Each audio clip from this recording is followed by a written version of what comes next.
अथ 74तमः सर्गः। तयोस्तदा सादितयोरणाग्रे मुमोहसैन्यम् हरियूथपानाम् सुग्रीवनीलाङ्गदजाम्बवन्तो न चापि किञ्चित् प्रतिपेदिरेते। ततो विषण्णम् समवेक्ष्य सर्वम् विभीषणो बुद्धिमताम् वरिष्ठः उवाच शाखामृगराजवीरानाश्वासयन्न प्रतिमैर्वचोभिः मा भैष्टनास्त्यत्र विषादकालो यदार्यपुत्रौ ह्यवशौ विषण्णौ स्वयम्भुवो वाक्यमथोद्वहन्तौ यत्सादिताविन्द्रजितास्त्रजालैः तस्मै तु दत्तम् परमास्त्रमेतत् स्वयम्भुवा ब्राह्मममोघवीर्यम् तन्मानयन्तौ युधिराजपुत्रौ निपातितौ कोऽत्र विषादकालः ब्राह्ममस्त्रम् ततो धीमान् मानयित्वा तु मारुतिः विभीषणवचः श्रुत्वा हनूमानिदमब्रवीत् अस्मिन्नस्त्रहते सैन्ये वानराणाम् तरस्विनाम्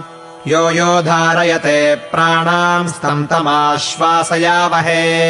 ताबुभौ युगपद्वीरौ हनूमद्राक्षसोत्तमौ उल्काहस्तौ तदा रात्रौ रणशीर्षे विचेरतुः भिन्नलाङ्गूलहस्तोरुपादाङ्गुलिशिरोधरैः स्रवद्भिः क्षतजम् गात्रैः प्रस्रवद्भिः समन्ततः पतितैः पर्वताकारैर्वानरैरभिसंवृताम् शस्त्रैश्च पतितैर्दीप्तैर्ददृशा ते वसुन्धराम् सुग्रीवमङ्गदम् नीलम् शरभम् गन्धमादनम्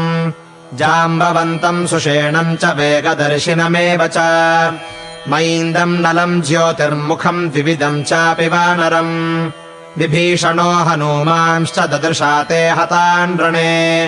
67 कोट्यो वानराणाम् तरस्विनाम् अह्नः पञ्चमशेषेण वल्लभेन स्वयम्भुवः सागरौघनिभम् भीमम् दृष्ट्वा बाणार्दितम् बलम् मार्गतेजाम्बवन्तम् च हनूमान् स विभीषणः स्वभावजरया युक्तम् वृद्धम् शरशतैश्चितम् प्रजापतिसुतम् वीरम् शाम्यन्तमिव पावकम् दृष्ट्वा समभिसङ्क्रम्य पौलस्त्यो वाक्यमब्रवीत् कच्चिदार्यशरैस्तीक्ष्णैर्न प्राणाध्वंसितास्तव विभीषणवचः श्रुत्वा जाम्बवान् वृक्षपुङ्गवः कृच्छ्रादभ्युद्गिरन् वाक्यमिदम् वचनमब्रवीत् नैरृतेन्द्रमहावीर्यस्वरेण त्वाभिलक्षये विद्धगात्रश्रितैर्बाणैर्न त्वाम् पश्यामि चक्षुषा अञ्जनासु प्रजायेन मातरिश्वा च सुव्रता हनूमान् वानरश्रेष्ठः प्राणान् धारयते क्वचित् श्रुत्वा जाम्बवतो वाक्यमुवाचेदम् विभीषणः आर्यपुत्रावतिक्रम्य कस्मात् पृच्छसि मारुतिम् नैव राजनि सुग्रीवेनाङ्गदेनापि राघवे आर्यसन्दर्शितः स्नेहो यथा वायुसुते परः विभीषणवचः श्रुत्वा जाम्बवान् वाक्यमब्रवीत् शृणु नैरृतशार्दूल यस्मात् पृच्छामि मारुतिम् अस्मिन् जीवति वीरे तु हतमप्यहतम् बलम् हनूमत्युज्झितप्राणे जीवन्तोऽपि मृता वयम् धरते मारुतिस्तात मारुतप्रतिमो यदि वैश्वानरसमो वीर्ये जीविताशा ततो भवेत् ततो वृद्धमुपागम्य विनयेनाभ्यवादयत्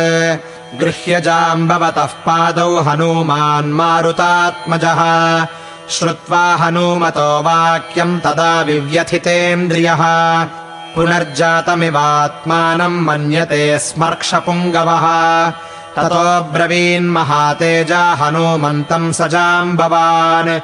आगच्छ हरिशार्दूलवानराम् स्त्रातुमर्हसि नान्यो विक्रमपर्याप्तस्त्वमेषाम् परमः सखा त्वत्पराक्रमकालोऽयम् नान्यम् पश्यामि कञ्चन वृक्षवानरवीराणामनीकानि प्रहर्षय विशल्यौ कुरु चाप्येतौ सादितौ रामलक्ष्मणौ गत्वा परममध्वानमुपर्युपरि सागरम् हिमवन्तम् नगश्रेष्ठम् हनूमन् गन्तुमर्हसि ततः काञ्चनमत्युच्चमृषभम् पर्वतोत्तमम् कैलासशिखरम् चात्र द्रक्ष्यस्य रिनिषूदन तयोः शिखरयोर्मध्ये प्रदीप्तमतुलप्रभम् सर्वौषधियुतम् वीरद्रक्ष्यस्योषधिपर्वतम् तस्य वानरशार्दूलचतस्रो मूर्ध्नि सम्भवाः द्रक्ष्यस्योषधयो दीप्ता दीपयन्तीर्दिशो दश मृतसञ्जीवनीम् चैव विशल्यकरणीमपि सुवर्णकरणीम् चैव सन्धानीम् च महौषधीम् ताः सर्वा हनुमन्गृह्य क्षिप्रमागन्तुमर्हसि आश्वासय हरीन् प्राणैर्योज्य गन्धवहात्मजा श्रुत्वा जाम्बवतो वाक्यम् हनूमान् मारुतात्मजः आपूर्यत बलोद्धर्षैर्वायुवेगैरिवार्णवः सपर्वततटाग्रस्थः पीडयन् पर्वतोत्तमम् हनूमान् दृश्यते वीरो द्वितीय इव पर्वतः हरिपादविनिर्भग्नो निशसाद स पर्वतः न शशाक तदात्मानम् वोढुम् भृशनिपीडितः तस्य पेतुर्नगा भूमौ हरिवेगाच्च जज्वलुः शृङ्गाणि च व्यशीर्यन्त पीडितस्य हनूमता तस्मिन् सम्पीड्यमाने तु भग्नद्रुमशिलातले न शेकुर्वाणरास्थातुम् घूर्णमानेन गोत्तमे सा घूर्णितमहाद्वारा प्रभग्नगृहगोपुरा लङ्कात्रासाकुलारात्तौ प्रनृत्तेवाभवत्तदा पृथिवीधरसङ्काशो निपीड्य पृथिवीधरम् पृथिवीम् क्षोभयामास सार्णवाम् मारुतात्मजः आरुरोह तदा तस्माद्धरिर्मलयपर्वतम् मेरुमन्दरसङ्काशम् नानाप्रस्रवणाकुलम् नानाद्रुमलताकीर्णम् विकासिकमलोत्पलम् सेवितम् देवगन्धर्वैः 6 योजनमुच्छ्रितम् विद्याधरैर्मुनिगणैरप्सरोभिर्निषेवितम् नानामृगगणाकीर्णम् बहुकन्दरशोभितम् सर्वानाकुलयंस्तत्र यक्षगन्धर्वकिन्नरान् हनूमान् मेघसङ्काशो बवृधे मारुतात्मजः पद्भ्याम् तु शैलमापीड्य वडवामुखवन्मुखम् विवृत्योग्रम् ननादोच्चैस्त्रासयन् रजनीचरान् तस्य नानद्यमानस्य श्रुत्वा निनदमुत्तमम् लङ्कास्थाराक्षसव्याघ्रा न शेकुस्पन्दितुम् क्वचित् नमस्कृत्वा समुद्राय मारुतिर्भीमविक्रमः राघवार्थे परम् कर्म समीहत परम् तपः सपुच्छमुद्यम्य भुजङ्गकल्पम् विनम्य पृष्ठम् श्रवणे निकुञ्च्य विवृत्य वक्त्रम् बडवामुखाभमापुप्लुवे व्योम्नि स चण्डवेगः स वृक्षखण्डास्तरसा जहार शैलाञ्छिलाः प्राकृतवानरांश्च बाहुर्वेगोद्गतसम्प्रणुन्नास्ते क्षीणवेगाः सलिले निपेतुः सतौ प्रसार्योरगभोगकल्पौ भुजौ भुजङ्गारिनिकाशवीर्यः जगामशैलम् नगराजमग्र्यम् दिशः प्रकर्षन्निव वायुसूनुः ससागरम् घूर्णितवीचिमालम् तदम्भसा भ्रामित सर्वसत्त्वम् समीक्षमाणः सहसा जगामचक्रम् यथा विष्णुकराग्रमुक्तम् सपर्वतान् पक्षिगणान् सरांसि नदीस्तटाकानि पुरोत्तमानि स्फीताञ्जनांस्तानपि सम्प्रवीक्ष्य जगामवेगात् पितृतुल्यवेगः आदित्यपथमाश्रित्य जगामस गतः श्रमः हनूमांस्त्वरितो वीरः पितुस्तुल्यपराक्रमः जवेन महता युक्तो मारुतिर्वातरम् हसा जगामहरिशार्दूलो दिशः शब्देन नादयन्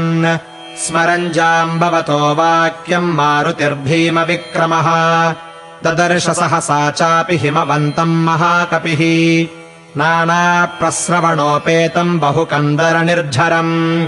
श्वेताभ्रचयसङ्काशैः शिखरैश्चारुदर्शनैः शोभितम् विविधैर्वृक्षैरगमत्पर्वतोत्तमम् सतम् समासाद्य महानगेन्द्रमतिप्रवृद्धोत्तमहेमशृङ्गम् ददर्श पुण्यानि महाश्रमाणि सुरर्षिसङ्घोत्तमसेवितानि स ब्रह्मकोशम् रजतालयम् च शक्रालयम् रुद्रशरप्रमोक्षम् हयाननम् ब्रह्मशिरश्च दीप्तम् ददर्श वैवस्वत किङ्करांश्च वह्न्यालयम् वैश्रवणालयम् च सूर्यप्रभम् सूर्यनिबन्धनम् च ब्रह्मालयम् शङ्करकार्मुकम् च ददर्शनाभिम् च वसुन्धरायाः कैलासमग्र्यम् हिमवच्छिलाम् च तम् वै वृषम् काञ्चन शैलमग्र्यम् प्रदीप्त सर्वौषधि सम्प्रदीप्तम् ददर्श सर्वौषधि पर्वतेन्द्रम् सतम् समीक्ष्यानलराशिदीप्तम् विसिस्मिये वासवदूतसूनुः आप्लुत्यतम् चौषधि पर्वतेन्द्रम् तत्रौषधीनाम् विचयम् चकार स योजनसहस्राणि समतीत्य महाकपिः दिव्यौषधिधरम् शैलम् व्यचरन्मारुतात्मजः महौषध्यस्ततः सर्वास्तस्मिन् पर्वतसत्तमे विज्ञायार्थिनमायान्तम् ततो जग्मुरदर्शनम् सता महात्मा हनुमानपश्यंश्चकोपरोषाच्च भृशम् ननाद अमृष्यमाणोऽग्निसमानचक्षुर्महीधरेन्द्रम् तमुवाच वाक्यम् किमेतदेवम् सुविनिश्चितम् ते यद्राघवेनासि कृतानुकम्पः पश्याद्यमद्बाहुबलाभिभूतो विकीर्णमात्मानमथो नगेन्द्र स तस्य शृङ्गम् सनगम् सनागम् स काञ्चनम् धातु सहस्रजुष्टम् विकीर्णकूटम् ज्वलिताग्रसानुम् प्रगृह्य वेगात् सहसोन्ममाथ सतम् समुत्पाट्य खमुत्पपात वित्रास्य लोकान् ससुरासुरेन्द्रान् संस्तूयमानः खचरैरनेकैर्जगाम वेगाद् गरुडोऽग्रवेगः स भास्कराध्वानमनुप्रपन्नस्तम् भास्कराभम् शिखरम् प्रगृह्य बभौ तदा भास्करसन्निकाशो रवेः समीपे प्रतिभास्कराभः